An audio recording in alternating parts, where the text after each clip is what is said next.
get the news out. I have a stack so big today that management is I'm going to throw it on its lap this morning and may cause a bone injury or other problem. The weight of it causing that agony. Well, this is David Tulis, and there is a modern hell, a man-made hell that all hells are man-made. They're all made by the free will doctrine, by the way.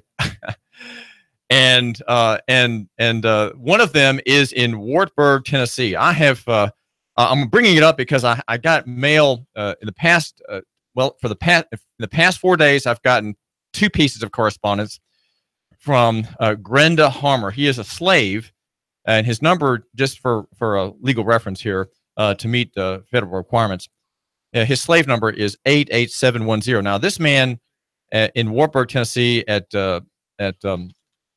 Morgan County Correctional Complex, at P.O. Box 2000 in Wartburg, Tennessee, it's zip code 37887. This slave has had a correspondence to me, and I have found him to be a very fruitful man as far as information and report. And he's got a letter to a left-wing state legislator named John Ray Clemens. John Ray Clemens.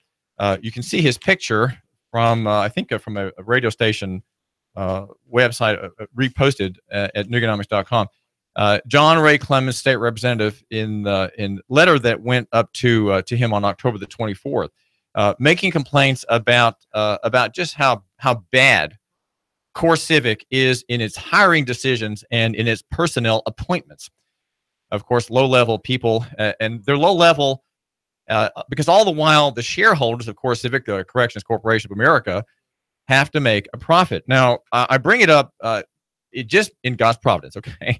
It's in God's providence that I bring it up today because this morning on the front page of the Times Free Press, we have a very important piece of reporting that's given a great deal of space by report by Zach Peterson, and he's been talking with Judge Greenholtz, Tom Greenholtz, in criminal court, and making a report of the situation in Silverdale, which is used to be called the county workhouse, which is now the county jail. If you are being denied the means of preparing for your criminal trial, and you can't make the $200 bond, right? You have to pay $200 on $2,000 bond, and you have to pay the bondsman $200. You don't have the $200.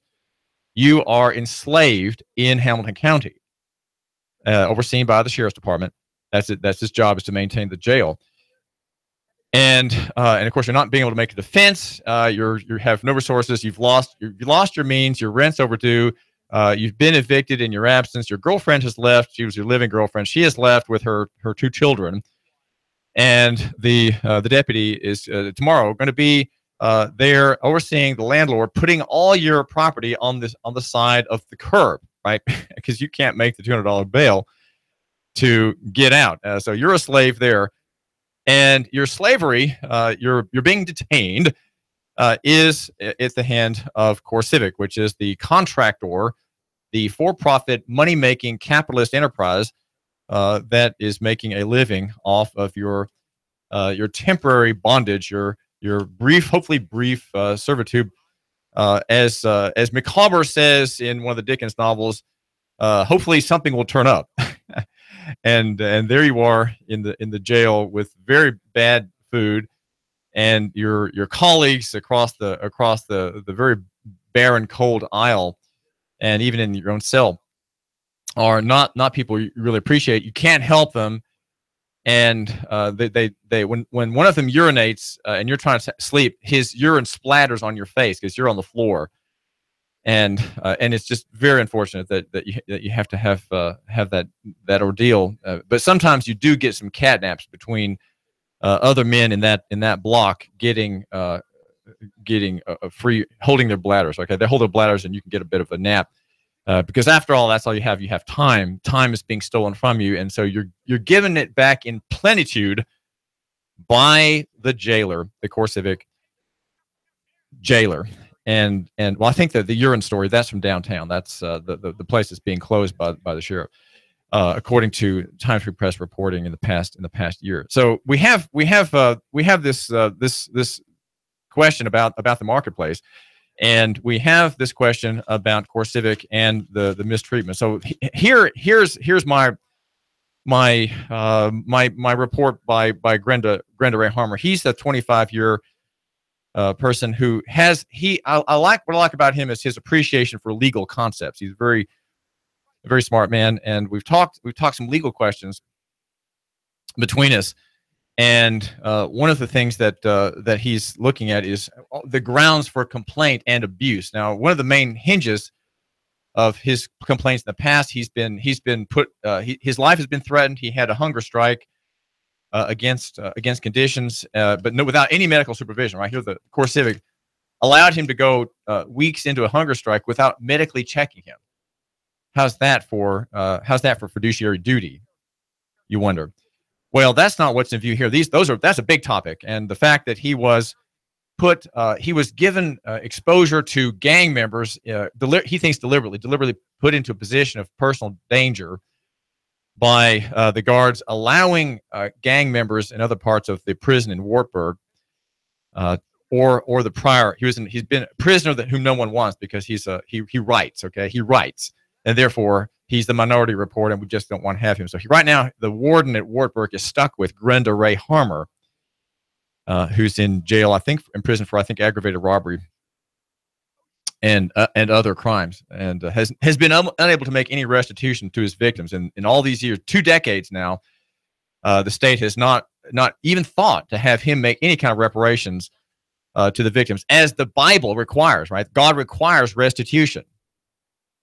That is part of the idea of equity. The Bible demands that the criminal make restitution. But here, we've done better than that in the state of Tennessee. We have adopted the penitentiary model, the idea of human penance in locking people away in anonymity and obscurity. You know, the biblical model, just by the way, in case you haven't heard this in Sunday school class, ask your teacher about it. Right. Well, you don't go to church. You know, that's why you don't go to church anymore. You don't go to church anymore because you have persistently irrelevant and sort of pietistic, pie in the sky, privatized Christianity, which is not very salty. Okay, it's just not very salty, and so you've sort of given up being a Christian, and had nothing to do with the gospel or even Christian people whom you think are just somehow very naive, and that's because they haven't heard about this doctrine in their Sunday school classes. But the biblical model of justice is indeed justice, and it is very victim favoring. It is pro victim. It is victim centered. It is a victim centered restitutionary system that has no prisons in view at all. There is no prison system in the Word of God. But of course, since Christians today reject the Old Testament and think that the law of God is somehow legalism, and that to talk about it is legalism, and that to talk about reform based on Christianity is somehow works religion, you're not going to ever get a response from the current crop, right? Who perhaps are in a kind of Sinai until they're all eliminated, and a new generation can rise up where there is instilled in their hearts a belief that God really does have something to say about justice and about whether prisons are godly or not. But anyway, that's just a footnote. But Representative Clemens has a letter, and I have a copy of it in my formerly newsprint ink-stained fingertips. David Tulis, formerly an editor at the estimable Chattanooga Times and Free Press. I was a free presser, by the way. I was on the conservative side, hired by Lee Anderson when I was a young man, and worked there for nearly 25 years. But in my formerly newsprint ink-stained fingertips here, holding it up for YouTube, holding it up for the viewer on Facebook.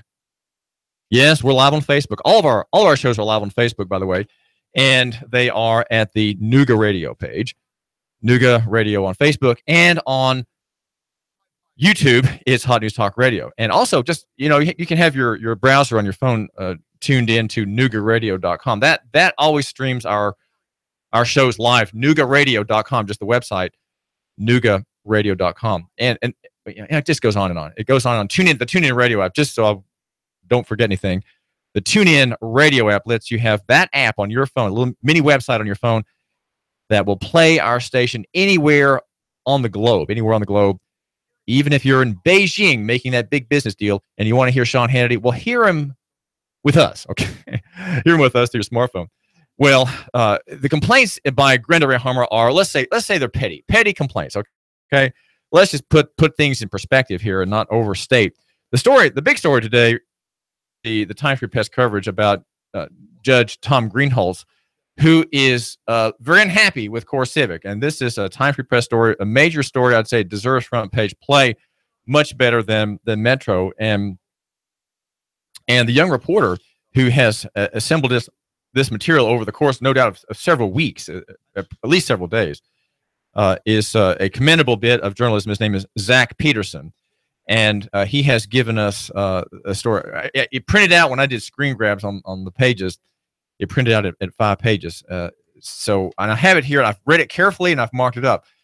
And but generally, we have as the Time for Press indicates, we have a system which puts a discount on medical care and medical treatment. As in his third paragraph, he mentions untreated broken bones, denial of prescribed medications, irregular pill delivery, bad food, and then inaccurate write-ups that an inmate is refusing treatment. And Zach Peterson tells of one inmate who refused treatment because he was sleeping. He was sleeping, and thereby that's a sign that he was refusing medical treatment. Because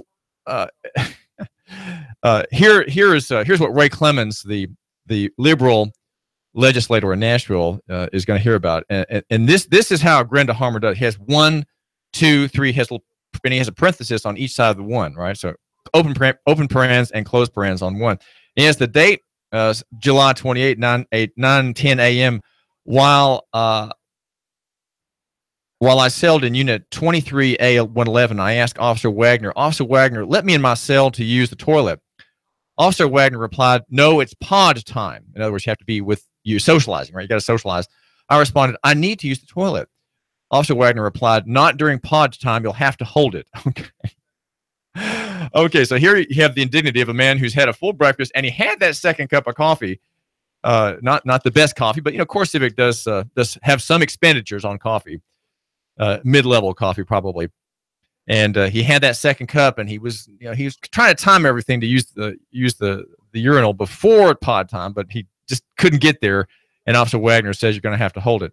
9/4/17. I asked Corporal Jay Wallace about a statement he made. He replied, if you don't like the rules and how I run things, sign your paperwork and check off. Now, I'm not sure what that means, but that there's something belligerent about that. 9/10/17. I asked Corporal Jay Wallace why we were denied coffee, and he replied, I don't know. Write your congressman. Now, that's a snippy guard. Now, of course, this is not a violation of his oath, though. I would say that it's not a violation of his oath. And the oath is what's in view when Grenda Harmer rebukes the warden or rebukes the commissioner, because they have an oath to look out for the care of the slaves in view. Well, look, slavery is the proper term here, okay? Well, look, the Constitution allows for slavery, okay? We have slavery in Tennessee. It's allowed. You cannot have private slaves, but we have public slavery, and that's the state owns these people. There are about 40,000 of them owned by the state and cared for by the state, and housed by the state, given medications by the state, buried by the state if they die in cell. Now, 9/10/17, I asked okay, I read that one. 9/21/17, RC inmates were denied recreation because a population inmate stole something allegedly from the school located in the general population that we had nothing to do with. Okay, so everyone's penalized for something done by another part of the prison population. All right, point 5, 9/22/17 at 11:15 a.m. See, this Grenda Harmer he's at heart a journalist. He is a man like me, though I think he's probably better in keeping records. I do the main view of things, right? David Tulis here, 800-8949, 800-8949, 9/22/17, 11:15. While returning from recreation, Officer K. Stout said, everybody listen up. Any more catcalling to female staff, everyone will lose their recreation. Recreation is a privilege. Does everybody understand that? I responded, if you don't know who it is, all you got to do is run the camera back and deal with those involved. Why punish everybody? Officer K. Stout replied, because I can. Officer Josh Sexton interjected. Notice the nice verb there. Interjected is a very nice verb. And I hope you will teach that verb to your son. If you don't like it, sign your paperwork and check off. Now, again, I'm not quite sure. Here, David Tulis at Nooga Radio and Nooganomics, what that check off means. What does that mean? I'm going to have to ask Grenda Ray what that means. You know, Grenda Ray Harmer is a name that sounds like it comes from a Faulkner novel. And he won't be attending the Wendell Berry keynote speech this Friday and Saturday at UTC. That's the Southward Literary Festival, just by the way. And that will be on Friday at UTC at the Bessie Smith Cultural Center and Lindsay Street Hall. It's a 2-day festival brought to you by the Southern Literary, or the Southern Lit. They save letters. They don't want to waste letters on Arary, so they just say the Southern Lit Alliance, a literary organization of the arts based in Chattanooga, founded in 1952. Grenda Ray, who's stepping out of a Faulkner novel, will not be there. As shown above, he says in his letter to me, again, we are literary people here at Nooga Radio and Nooganomics.com. By the way, we are brought to you by Nooganomics.com. If you want to know, you know what, just I'm frustrated that people think that I want to have a big crowd at Nooganomics.com. I really don't. And I appreciate, and that's because I believe that reform comes from individuals. And my goal is reform. It is reconstruction. It is rebuilding in terms of a godly social order. And that's because I'm a Christian deacon, just by the way, deacon in the Presbyterian Church, and have the idea that the scriptures, that the revelation are about justice. And that's what God cares about. He cares about justice. After all, his son died. Jesus Christ died on the cross for what? For the only thing that seems to be in view for God is justice. Justice, requirement of punishment of the malefactor. But since some malefactors, some bad guys, right? Some bad guys are going to be saved by God, given eternal life and eternal mercy. The judgment that those people are supposed to have received in eternity, and even in this world, God said to his son, you take that burden of justice upon yourself.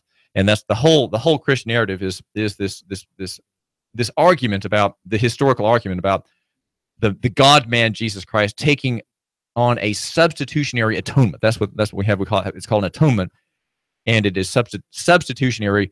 Christ dying for the guilty, right? And that's my idea. And so what I do is provide for you, my listener, and the reader at Nooganomics.com, this analysis. Now, make sure you go there today if you haven't been there, and just subscribe, and you'll get a quick email when I post something.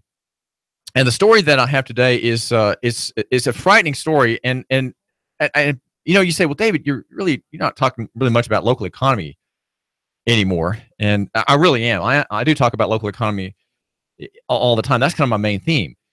Here's the headline. Okay, here's the headline: Free speech RIP as 2 TN protests turn into police extravaganza. That's the headline. And it's not really clickbait headline. I've been thinking, in fact, I've been urged to do more clickbait type headlines.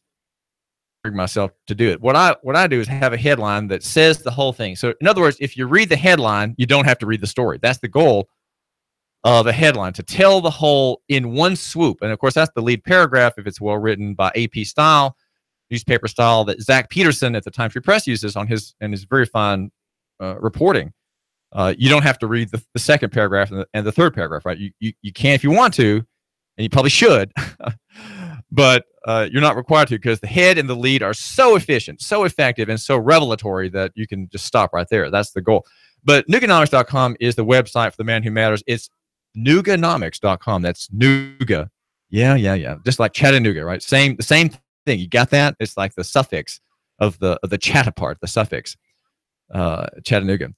Nooganomics.com. Go there, subscribe to that, and be informed. I think what'll happen over time is that you might let me influence you one slight 2 degrees, okay? And my thinking is that if I can influence you just very slightly now, that 10 years from now, that 2-degree change, of course, now will put you on another shore, not the one you thought you were driving towards, but on another shore.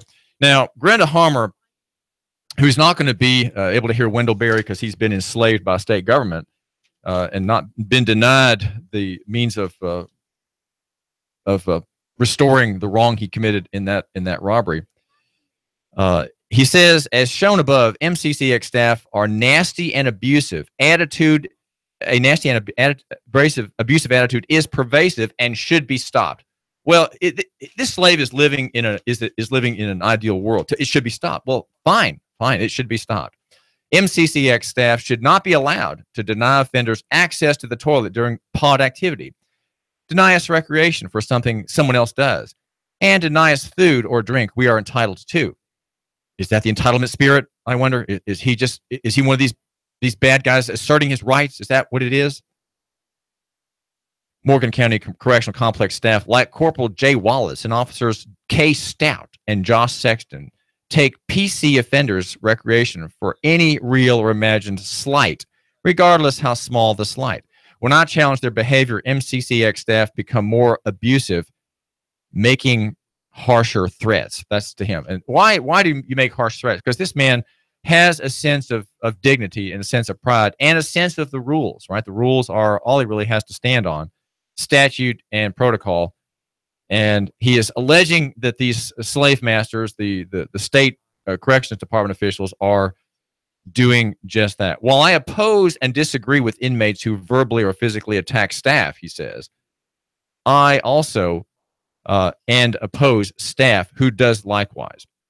Not very grammatical. By Commissioner Parker and Warden Phillips allowing MCCX staff to be nasty and abusive violates, okay, here's where Grenda Harmer shines. Tennessee Code 411103A, 4121-201, okay, 411104B, and Tennessee Department of Corrections policies 302.08 and 305.03. Now, I like that. I like that. Do you like that?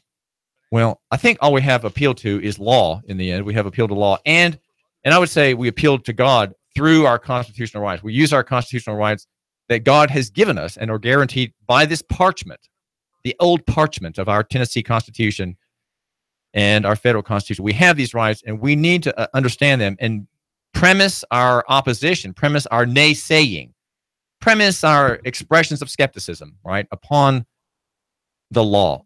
What is your authority? How can you say that, officer? Sir, what gives you the authority to make that demand? Or, sir, why do you assault me this way? And why are you retarding and delaying the progress of my private pleasures on the road or in business or what have you? Commissioner Parker and Warden Phillips should be fired, he says. When you get done with CoreCivic's start, please investigating MCCX also and correct these wrongs. Sincerely, Grenda Harmer. Now, there's more, and maybe we'll get to some of the things that Zach Peterson in the Times Free Press report this morning on page 1. That's what belongs, page 1 of the Times Free Press. You need to read that story, get the paper, and read that. This is important. You, my listener, need to get the paper, make some notes, and call your representative. This needs to be addressed. These are problems of the good people as against the slave people. David Tulis. Traffic, news, and information. Nooga Radio. Digital FM 95.3 HD.